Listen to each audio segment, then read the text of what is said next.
What if the key to breaking free from binge eating wasn't something you had to find, something you already have? Imagine if the answer was as close as your loyal dog who lives in the moment, embraces joy, and loves unconditionally. Hi, I'm Dr. Nina, and today I'm going to show you how your dog's, yes, your dog's natural wisdom can teach you profound lessons about self-care and well-being, and can even help you stop binge eating. Yes! When it comes to binge eating, stress eating, or any form of emotional eating, the real issue isn't food. It's what's eating at you. It's what's happening inside you, not what you're eating. But often, when we struggle to soothe ourselves or respond to our needs in a healthy way, we turn to food for comfort. Creating a healthier relationship with yourself is crucial in overcoming binge eating. And believe it or not, we can learn a lot about this from dogs. Let me share what inspired this philosophy. My Great Dane, Zane. He is 150 pounds of pure love and sweetness, and trust me, we can all learn a lot from him and from dogs in general. So if you have a dog or know someone who does, imagine how life would change if you treated yourself with the same kindness and care you give to your dog, or how your friends treat their dogs. No. First, sniff out self-love by focusing on your personality, not your weight. Think about it. Do you know anyone who obsesses over their dog's weight or appearance? Do you? Well, maybe they joke about their dog being, a little pudgy, but it is always with affection. People usually talk about how smart, funny, or quirky their dog is. Oh, not about how their dog shouldn't be seen with the company of others because of their size. Now, what if you focused on your personality instead of your pounds? How would you describe yourself? What qualities do you like and appreciate about who you are? Next, unleash optimal well-being by embracing your needs. When your dog is hungry, you don't say, "What's wrong with you? You're hungry again? Okay, but just a little food and not too much. And it's only gonna be carrots." No, you feed your dog. If your dog needs to go outside, you take them outside. You don't criticize their needs or make them feel like they're too much to handle. So why not give yourself the same permission? Many of us battle against our hunger, leading to overeating or binge eating, because the anticipation of deprivation makes us want something more. Physical deprivation leads to feeling ravenous, and psychological deprivation makes us crave what is forbidden. The forbidden foods are what we want. So now let's talk about being present in the moment.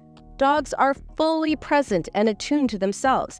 They naturally engage in self-care without overthinking it. If you leave the food out, dogs will eat until they're satisfied and stop. They don't binge because they know the food isn't going anywhere. And the same applies to us. If you think this is your last chance to eat something, oh yeah, you are definitely going to overeat it out of anticipation of deprivation. But when you know you can have it anytime, you can decide if you really want it. Deprivation leads to binging, physical deprivation, and psychological deprivation. Another lesson we can learn from dogs, hey Zane, is to unleash joy by exercising because you love it. Dogs don't think, "Oh, I have to go on a walk to burn calories." They think, "I get to go outside, yay!"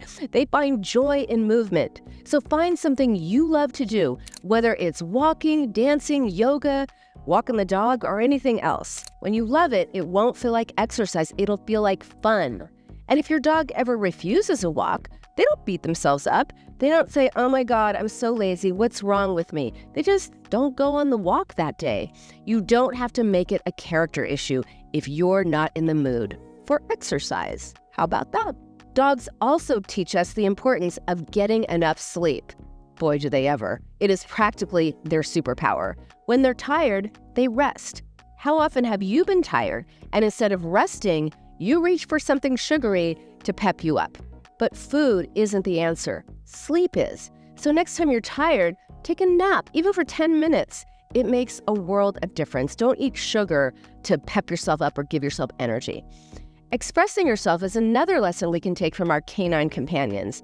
Dogs express themselves freely. If they're happy, you know it. If they're upset, you know it. They don't overthink their emotions or worry about being judged. They show their feelings without fear, and we can learn a lot from that. Feelings are not character flaws. They're just natural reactions to life. And finally, let's talk about positive reinforcement and celebrating your dog's achievements. Dogs thrive on positive reinforcement. They wag their tails when we praise them. They show how happy they feel. We can also learn to appreciate our own successes. It's important to acknowledge even the small victories in life. These seemingly small wins create momentum. They build confidence. And they create an encouraging mindset that values progress over perfection. When you pay attention to your basic needs, your emotional needs, and when you focus on your personality instead of your weight, while also expressing yourself and connecting with others, you will feel better in your life. And when that happens, you don't need food for comfort or distraction. How about that? Lots to learn from dogs.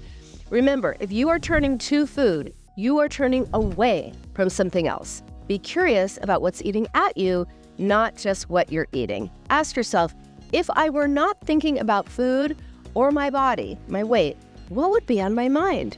What would I be worried about? What is really bothering me? These are tough questions, but they're important to ask because that's what's eating at you. And when you address that and find new ways of being with yourself, food stops being a way to manage all your feelings and thoughts. It becomes just food, something you enjoy, not something you rely on to cope with life. So drop a comment and let me know which of these tips resonates with you the most. Zane and I want to know.